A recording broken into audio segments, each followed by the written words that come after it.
Éternel, tu me sens et tu me connais. Tu sais quand je m'assieds et quand je me lève. Tu pénètres de loin ma pensée. On va le reprendre. Éternel, tu me sens et tu me connais. Tu sais quand je m'assieds et quand je me lève. Tu pénètres de loin ma pensée. Tu sais quand je marche et quand je me bouge. Et tu pénètres toutes mes voies. Car la parole n'est pas sur ma langue que déjà, ô Éternel, tu la connais entièrement.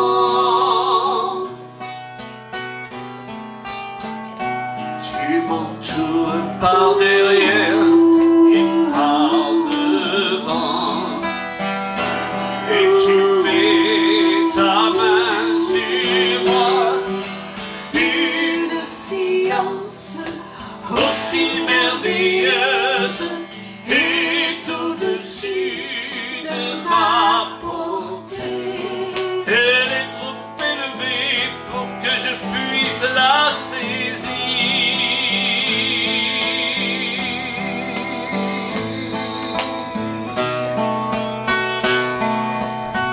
Ensemble, Éternel. Éternel, tu me sens et tu me connais. Tu sais quand je Allez, on m'assieds s'élève. et quand je me lève. Tu pénètres de loin ma pensée. Encore. Éternel, tu me sens et tu me connais. Tu sais quand je m'assieds et quand je me lève. Tu pénètres de loin ma pensée. Tu pénètres de loin ma pensée.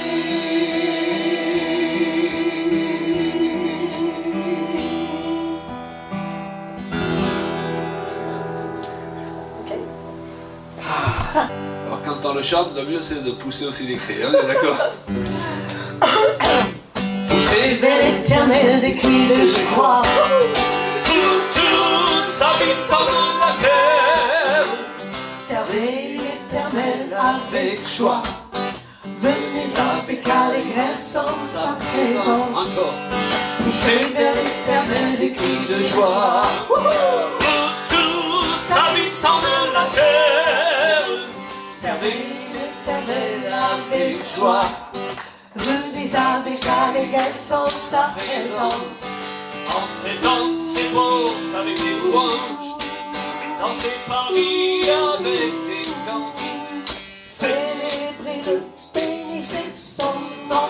Car l'Éternel est bon, Et sa bonté durera toujours. et sa fidélité de génération En génération. Poussez vers l'Éternel des cris de joie. tous habitants de la terre. Servez l'Éternel avec joie. Venez avec allégresse en sa Présence présence. encore, Poussez vers l'Éternel des cris cris de de joie. joie. Tous habitants de la terre, servez l'Éternel avec joie. Venez avec allégresse en sa présence. Sachez que l'Éternel est Dieu, c'est lui qui nous a fait. Et nous lui appartenons. Nous sommes son peuple et le Troupeau de son pâturage. Poussez vers l'Éternel des cris de joie. Vous tous, habitants de la terre, servez l'Éternel avec joie. Venez avec allégresse en sa présence. Encore. Poussez vers l'Éternel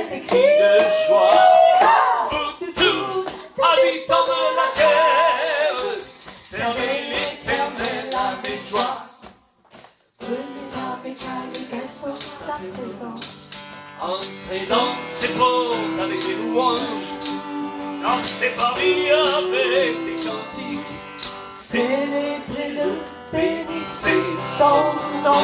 Car l'Éternel est bon et sa bonté Durera toujours. et sa fidélité de génération en génération.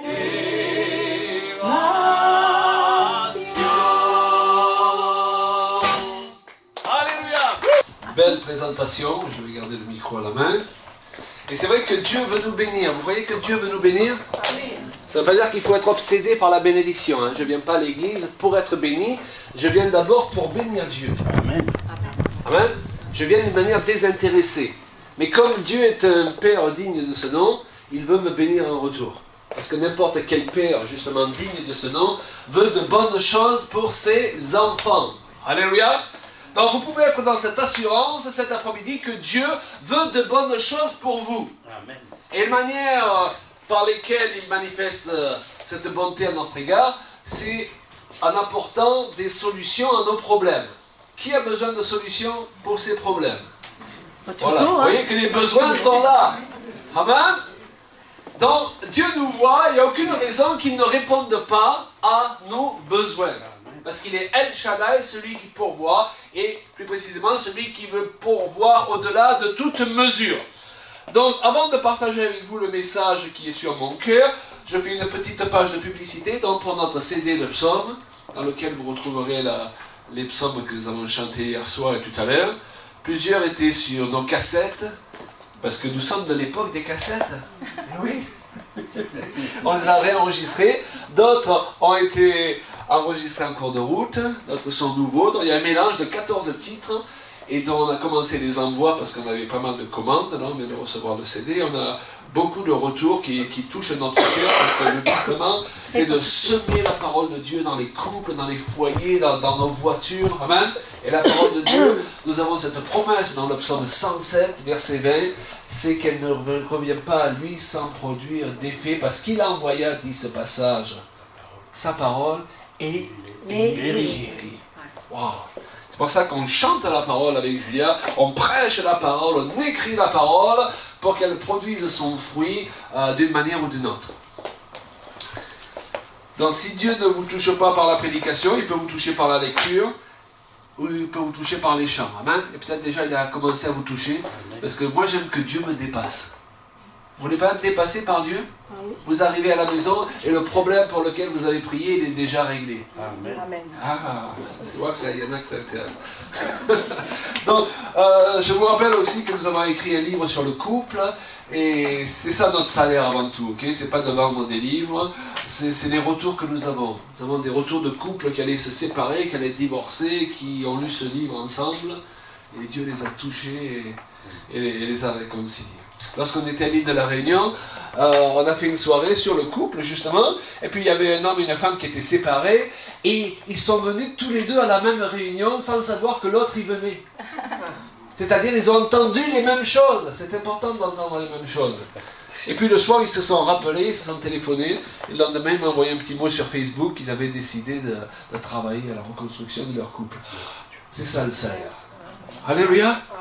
Et donc, on a touché tous les points qui sont importants pour le cœur de Dieu. Que les pères puissent renouer des liens proches avec leurs enfants, ça c'est important pour le cœur de Dieu. C'est pour ça que j'ai écrit cette brochure, Libérer les cœurs de père, que je vous encourage à vous procurer.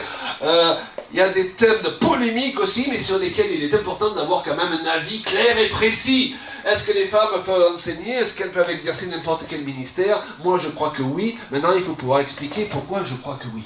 Amen. La Bible en main, et quand on étudie l'écriture et qu'on remet les versets dans leur contexte et parfois dans leur traduction d'origine, on se rend compte qu'on a beaucoup de surprises et que beaucoup de doctrines dans nos milieux évangéliques ont été basées sur du vent. Et parfois sur du vent, on a empêché des tas de femmes de rentrer dans l'appel glorieux que Dieu leur avait adressé. Alors je ne sais pas pour vous, mais moi je veux être un encouragement pour ces femmes et je ne veux pas être un obstacle. Alléluia. Alléluia. Ah bon, il y a d'autres thèmes, mais je vous présente cela cet après-midi. L'importance d'apprendre à briser le pouvoir des malédictions dans nos vies. Vous savez, beaucoup des problèmes qui sont récurrents dans nos vies, ils viennent de malédictions à un moment donné.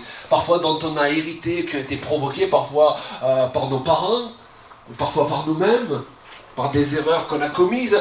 Il y a toutes sortes d'origines, mais ce que Dieu veut, c'est qu'on puisse sortir de là par la puissance de son nom. Amen. Et par la puissance de son esprit. Donc je vous encourage à vous procurer de la lecture, parce que ça coûte pas cher et ça peut emporter gros. Cet après-midi, je veux partager avec vous un message sur la puissance de la croix. Alors je vous rassure, il n'y a pas de puissance dans la croix elle-même. Lorsqu'on parle de puissance de la croix, on parle de la puissance qui est libérée à travers le sacrifice de Jésus qui a été offert sur la croix. Je vais vous parler du sens de la croix et de la puissance qui en découle. Parce qu'il y a un cri aujourd'hui qui sort de beaucoup de personnes dans les églises, c'est « Donnez-nous plus que des paroles ». Lorsque Jésus marchait sur terre, il prêchait la parole. Lorsque Paul, les premiers apôtres, marchaient sur cette terre, ils prêchaient la parole, mais Dieu confirmait la parole par des signes, des prodiges et des miracles. Amen.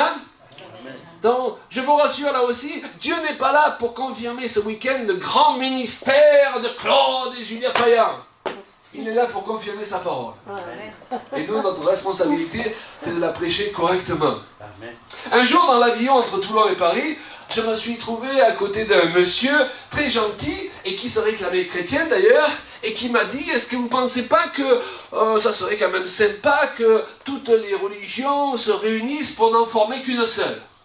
Et je vous une parenthèse pour dire qu'il y a des gens comme ça qui ont certaines idées, mais qui sont sincères. Même si ces idées sont fausses. Il ne faut pas les prendre de haut et commencer par leur dire « Ah, c'est Satan !» Je lui dis que l'idée, justement, était humainement sympathique et remplie de bonnes intentions. Mais c'était, doctrinalement parlant, totalement impossible. Parce que le jour où une telle chose interviendrait, même le christianisme n'aurait plus que de christianisme que le nom. Parce que les points doctrinaux qui différencient les religions ne sont pas des points secondaires. Si les musulmans voulaient simplement porter des chaussettes jaunes et les chrétiens des chaussettes rouges, on pouvait trouver un arrangement pour que tout le monde porte des chaussettes oranges. Ok? Mais le sujet, il est beaucoup plus grave. Le fondement, le cœur du christianisme, et que Jésus est venu mourir pour nous sur la croix, qu'il est ressuscité, et qu'en lui se trouve le salut de l'humanité. Est-ce que je suis le seul à le croire? 3, 4... On y est. Donc notre message n'est pas qu'il faut adhérer à une religion. Notre message, c'est pas que Jésus était quelqu'un de bien simplement. C'est pas que Jésus était un des prophètes et même un des fils de Dieu. Notre message, c'est qu'il est le Fils unique de Dieu, le seul chemin, la vérité et la vie. Amen. Et que nul ne vient au Père que par lui. Notre message, c'est le message de la croix. Jésus crucifié pour nos péchés. Et l'apôtre Paul le rappelait aux Corinthiens, dans 1 Corinthiens 15, versets 1 à 6, lorsqu'il leur dit « Je vous rappelle, frères, l'évangile que je vous ai annoncé, et par lequel vous êtes sauvés, si vous le retenez tel que je vous l'ai annoncé. » Donc il est important de s'assurer qu'on prêche le bon évangile. Parce que déjà, Paul parlait à certains frères en leur disant « Et vous vous éloignez du vrai évangile, et même parmi vous, il y a des gens qui prêchent notre évangile. » C'est-à-dire, bien qu'ils parlent de Jésus, bien qu'ils aient la Bible à la main, l'évangile qu'ils en sont arrivés à prêcher aujourd'hui a tellement de concessions que c'est plus le vrai évangile. Et il dit, je vous enseignais avant tout, donc il y a des choses qu'il faut enseigner et comprendre avant tout, que Christ est mort pour nos péchés. Qui le croit ici? C'est ce que nous enseignent les Écritures, qu'il a été enseveli. Qui le croit? Et qu'il est ressuscité. Qui le croit? Le 3e jour, toujours selon les Écritures. Donc Jésus n'a pas été crucifié par hasard, ou parce qu'il s'est fait attraper, parce qu'il n'avait pas le choix, mais pour accomplir un plan divin de rachat de l'humanité. Et même si cela n'excuse pas d'ailleurs ceux qui ont tout fait pour l'amener au supplice de la croix. Mais il a dit lui-même que personne ne pouvait prendre sa vie, que c'est lui qui l'a donnée. Le message que nous annonçons est que Dieu a donné son Fils pour le salut de l'humanité, pas moins. Et nous connaissons tous ce passage de Jean 3,16. Dieu a tant aimé le monde qu'il a donné la vie de son Fils unique. Waouh! Le monde, c'est qui?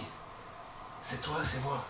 Et alors que nous étions encore pécheurs, Dieu nous a tant aimés qu'il a donné la vie de son Fils unique. Vous vous rendez compte? J'en ai parlé la dernière fois où on a eu un séminaire sur l'identité.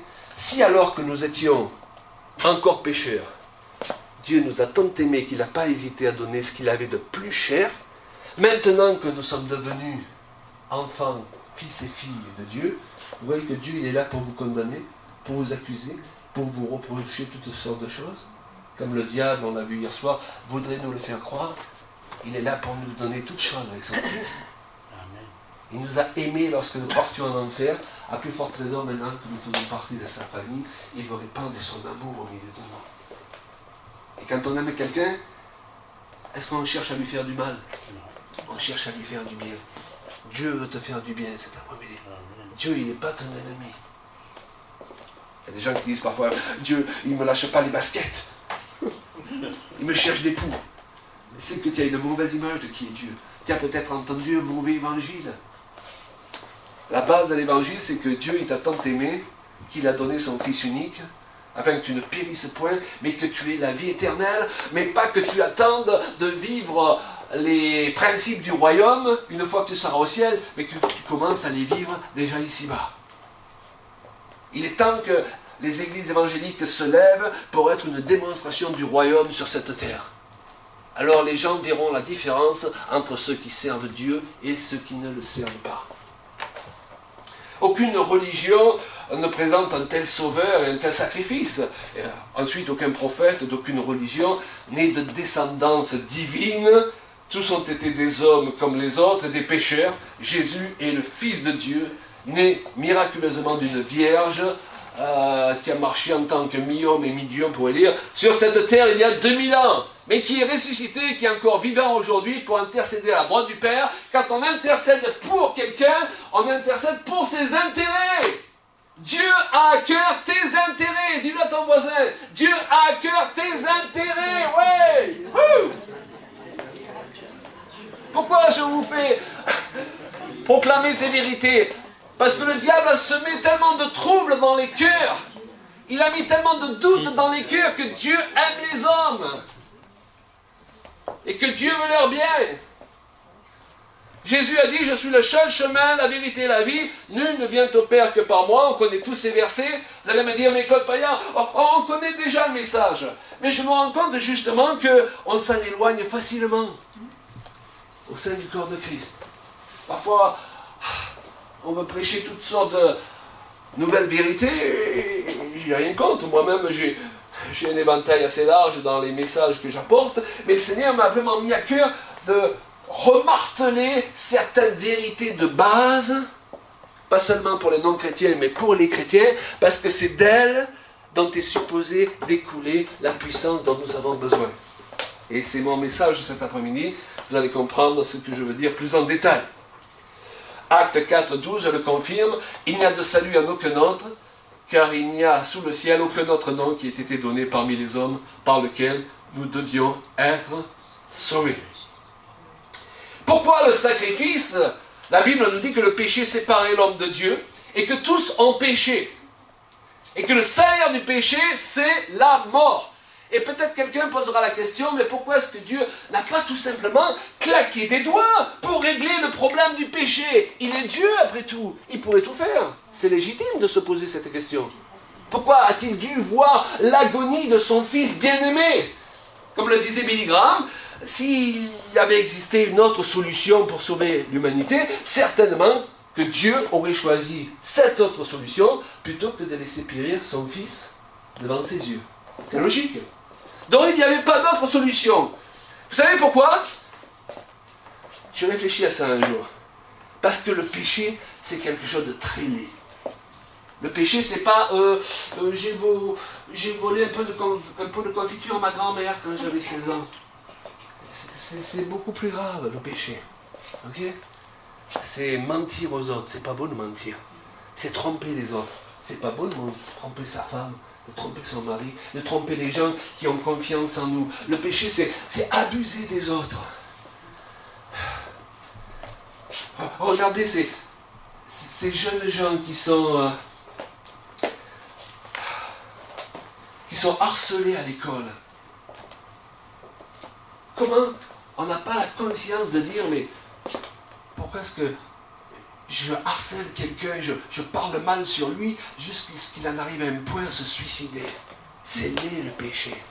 Est-ce que vous comprenez?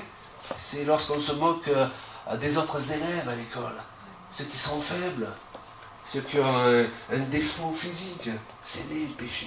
Quand on se moque de celui qui n'a pas de papa, de celui qui n'a pas de maman, d'où ça vient tout ça? C'est démoniaque. Donc, quelque chose d'aussi grave, ça ne peut pas se régler avec un claquement de doigts. Est-ce que vous comprenez? Dieu, il a déclaré que quelque chose comme ça, ça mérite d'être puni. Ça mérite la mort. Amen? Alors, s'il y a le péché dont nous avons tous hérité, lorsque nous naissons, et là, je pourrais vous dire que nous naissons pour rien. Donc, Dieu déjà voulait une solution pour ça. Il y a quand même tous les péchés que nous avons commis, toutes les choses que nous avons faites lorsque nous nous sommes laissés tenter et emportés par la méchanceté, tous ici. Dans ce péché, il devait être puni. Mais dans sa grâce, Dieu voulait aussi nous sauver. Donc il fallait une solution pour que sa justice soit satisfaite et en même temps que nous soyons épargnés. Alléluia. Et la solution, c'était que son Fils unique vienne mourir pour nous.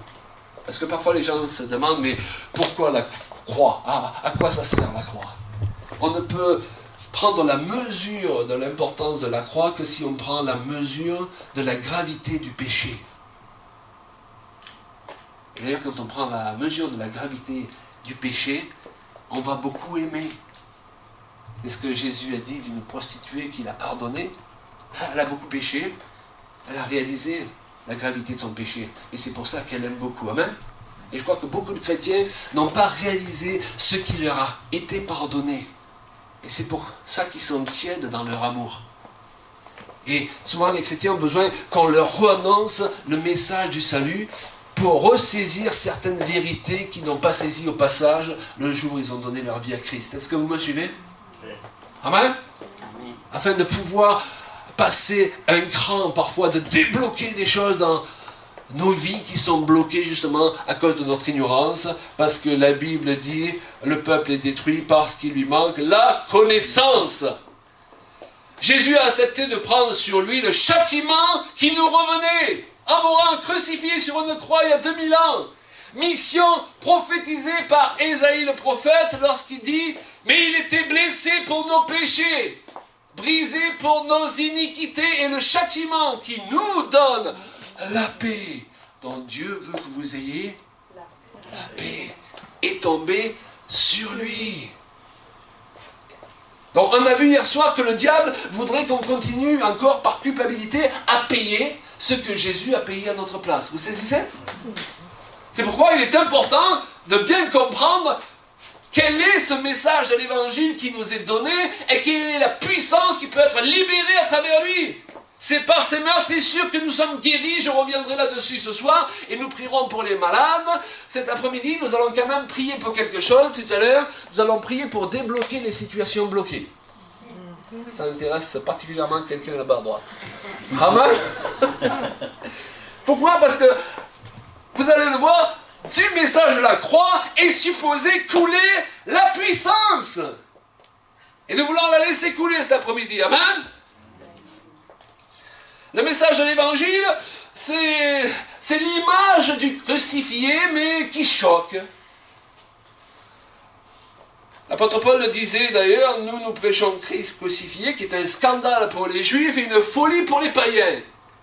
Parce que nous vivons dans une société où on veut de plus en plus éradiquer toute forme de souffrance, toute forme de châtiment, et bien d'autres choses qui nous gênent et qui nous choquent. On veut déresponsabiliser les gens. Vous avez remarqué, aujourd'hui comme jamais. Donc si tu es déresponsabilisé, il n'y a plus aucune raison pour que tu te repentes. Donc on ôte le pouvoir de la repentance en déresponsabilisant les gens. On ôte le pouvoir de la punition aujourd'hui dans notre société. On croit que c'est être rempli d'amour que de faire cela, mais les gens n'ont plus la sainte crainte qu'on est supposé avoir lorsqu'il y a une punition, et donc on libère de plus en plus de mal dans le monde et dans la société en faisant ainsi. Parce qu'on oublie que Dieu est un Dieu bon, mais il est aussi un Dieu juste. Les gens voudraient souvent le message d'espoir, mais sans le sang, sans tout ce sang qu'il y a autour. Vous savez, la crucifixion, la mort. Ils voudraient le message d'espoir, mais sans la croix. Ils devraient aller voir le film de Mel Gibson. Ils auraient tout ce qu'il faut au niveau du sang. Amen. Parce qu'on ne réalise pas toujours, et ça serait un autre message, ce que Jésus a souffert pour nous. Et d'ailleurs, on voudrait aussi, également, de plus en plus dans notre société, qu'il n'y ait pas cette notion de rachat. Notion que le diable s'est efforcé de rendre de plus en plus inutile dans l'esprit des gens. Car si les hommes n'ont pas la conscience de la nécessité de leur repentance, de la nécessité de leur rachat, comment croiront-ils en Dieu? Et même s'ils croient en Dieu, comment ressentiront-ils le besoin d'être sauvés de leurs conditions? Donc, la prédication de la croix est une folie pour l'homme. Mais c'est à nous de changer de manière de voir et à concevoir les choses. Ce n'est pas à Dieu de changer. D'ailleurs, la Bible dit, n'a-t-il pas convaincu de folie la sagesse des hommes? Donc la foi vient de ce qu'on entend vient de la parole de Dieu. Et je prie cet après-midi que pendant que je parle, la foi grandisse dans vos cœurs pour que tout à l'heure, lorsqu'on prie, elle produise des résultats.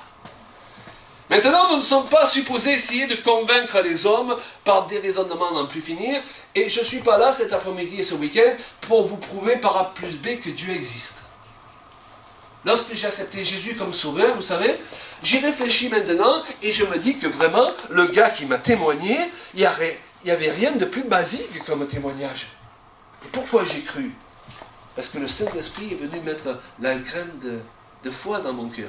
Pas parce qu'il m'a démontré par A plus B comment tourner la terre et que Dieu existait. Et l'apôtre Paul, il fait un fondement de ce principe que nous devons réaliser que l'évangile et le message, il n'est pas basé sur la sagesse du langage.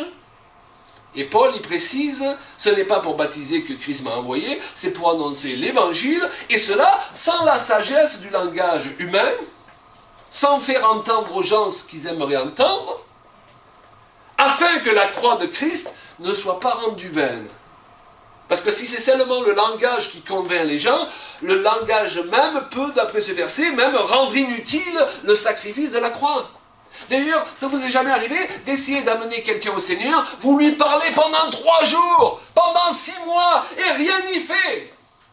Et quelqu'un d'autre, vous dites juste une phrase, il se convertit avec cette phrase. Moi, j'avais un ami d'école, le jour où il a donné sa vie au Seigneur, je lui ai demandé, comment ça a démarré de t'intéresser au message de la croix? Il m'a dit, c'est le jour où tu as dit, il n'y a pas que ça dans la vie.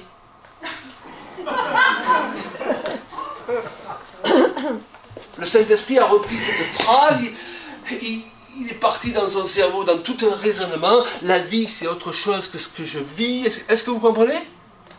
Non, c'est pas juste la sagesse de notre langage, même c'est pas la sagesse de notre langage avant tout qui amène les gens au Seigneur, c'est le Saint-Esprit. Et quand nos cœurs sont ouverts au Saint-Esprit, la puissance va couler du message. Même si on ne comprend pas tout ce qui se passe. Lorsqu'on est de nouveau, on ne comprend pas toujours ce qui se passe. Vous êtes d'accord avec moi? C'est après qu'on commence à faire fonctionner son intelligence et qu'on comprend les mécanismes de la nouvelle naissance. Et même des années après, on n'a pas tout compris. Parce que c'est sur la base de la foi que nous sommes supposés recevoir le message. Et la puissance contenue dans notre message va se déverser sur ceux qui croient. Paul dit encore dans 1 Corinthiens 1,18, la prédication de la croix est une folie pour ceux qui périssent. Wow. Vous avez vu tous les gens pour qui notre message c'est une folie? Ils nous prennent pour des extraterrestres, pour des gens immatures, pour des faibles. Mais on reconnaît qu'on est faible. Amen? Et qu'on a besoin de Dieu. Moi, je n'ai pas de honte à dire je suis faible, j'ai besoin de Dieu. Je ne peux pas m'en sortir par moi-même. Je suis incapable d'aimer correctement ma femme sans l'aide du Saint-Esprit. Mais avec lui, c'est pas trop mal, hein, chérie? Et on va encore y travailler. Amen? Amen. Dans l'évangile, ce ne sont pas des discours creux, c'est un message qui engendre une puissance. Et c'est pourquoi l'apôtre Paul il dit dans Romains 1,16, je n'ai point honte de l'évangile parce que c'est une puissance pour le salut de quiconque croit. Wouh! Beaucoup de gens ils ont honte de l'évangile aujourd'hui parce que ça ne produit rien dans leur vie. Mais nous voulons voir un évangile en action. Un évangile qui touche notre âme, qui touche nos émotions, qui touche notre famille, qui touche nos relations, qui touche notre portefeuille. Alléluia. Qui touche notre corps si nous sommes malades. Et Dieu veut confirmer la véracité du message, justement par cette puissance qui est supposée couler du message. Regardez ce que dit encore Paul. J'aime bien ce personnage. 1 Corinthiens 2, 1. Pour moi, frère, lorsque je suis allé chez vous, ce n'est pas avec une supériorité de langage et de sagesse que je suis allé vous annoncer le témoignage de Dieu, car je n'ai pas eu de pensée de savoir parmi vous autre chose que Jésus-Christ et Jésus-Christ crucifié. Waouh! Vous comprenez pourquoi il ne faut pas trop s'éloigner de ce message? Prêchons la destinée. Avec Julien, on parle beaucoup de la destinée. On parle de l'identité. On parle du miracle. Alléluia. De la bonté de Dieu. Mais il faut avoir pour fondement le sacrifice de Jésus à la croix. Parfois, on peut tellement s'en éloigner qu'à un moment donné, tout est une question de psychologie. Alors la psychologie rentre en ligne de compte, alléluia, Dieu l'utilise, mais quand il n'y a que ça qui vient remplacer le message, on est allé trop loin. Est-ce que vous me suivez? Ouais. Et regardez encore Galates 6,14 pour appuyer ce que je dis. Paul dit, pour ce qui me concerne, loin de moi la pensée de me glorifier d'autre chose que de la croix de notre Seigneur Jésus-Christ. Waouh! Vous voulez pas qu'on se glorifie de la croix de Jésus-Christ aujourd'hui? Et qu'on se dise pas, bon, ça c'était juste pour notre salut. Vous vous rappelez le message hier? Parfois on se dit, ah ça c'est juste pour les péchés. Mais on a vu que c'était pour tous les ratés aussi. Amen? Et parfois on se dit, ah ben la croix c'était juste pour que je sois sauvé. Mais la croix c'est pour débloquer tes affaires d'aujourd'hui. Dans ton travail. Dans ton couple. Dans l'église. Amen? La croix de Jésus-Christ, c'est pour t'aider à changer de voiture, si tu as besoin de changer de voiture. Ah oui, monsieur Payan?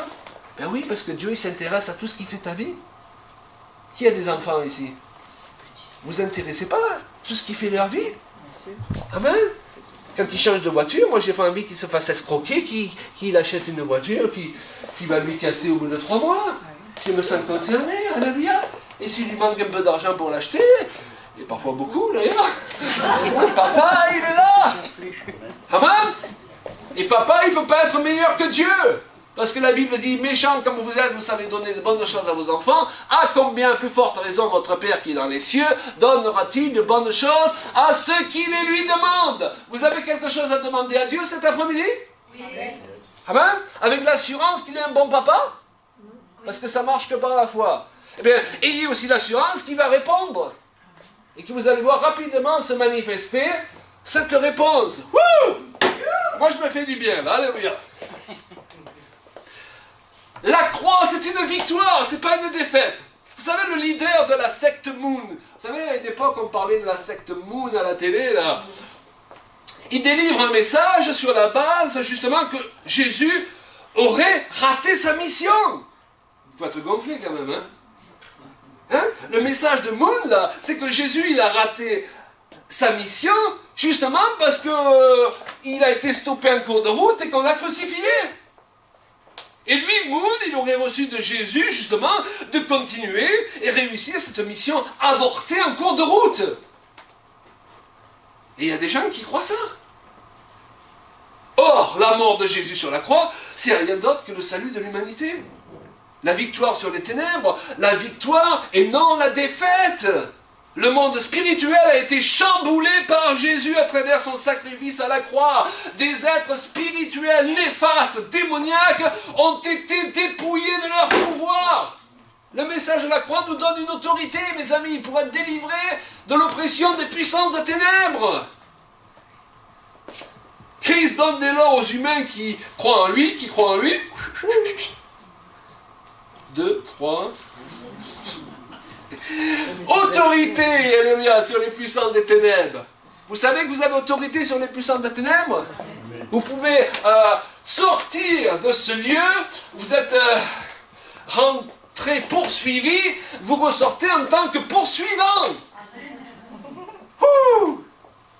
Parce que vous réalisez le degré de votre autorité, qui n'est pas réservé à une catégorie d'élite et de super apôtres.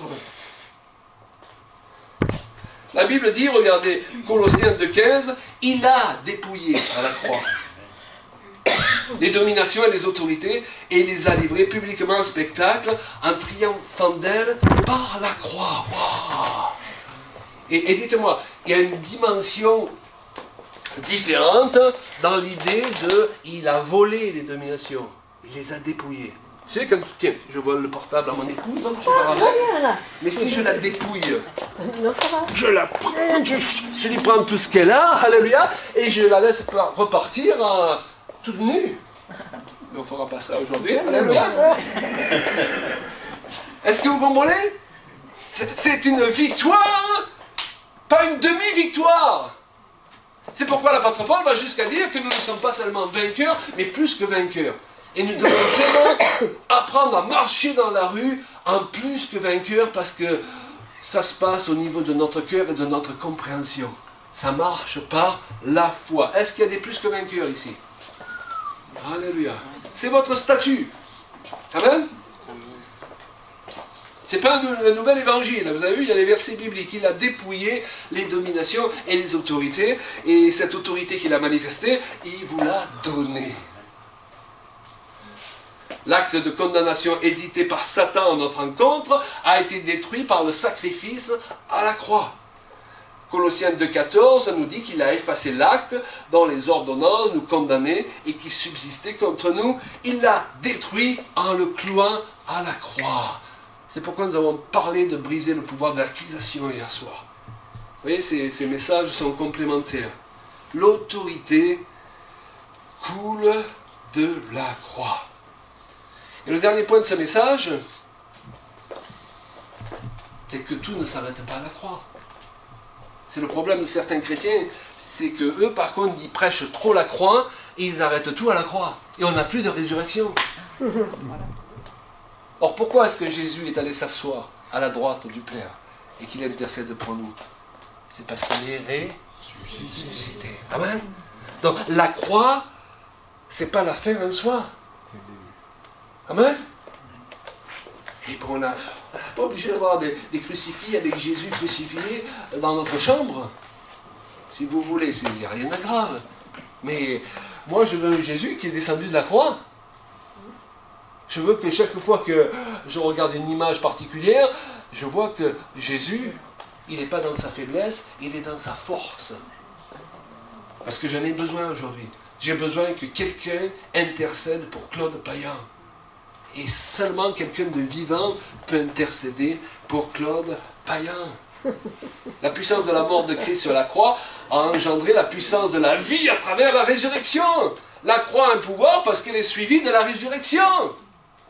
Vous savez, c'est comme Lazare. On dit, ah oui, mais Jésus, il a dit que la mort de Lazare était à la gloire de Dieu. Donc, on se dit, non, tous les gens qui meurent avant leur temps, c'est à la gloire de Dieu. Mais non, c'est à la gloire de Dieu parce que Jésus l'a ressuscité.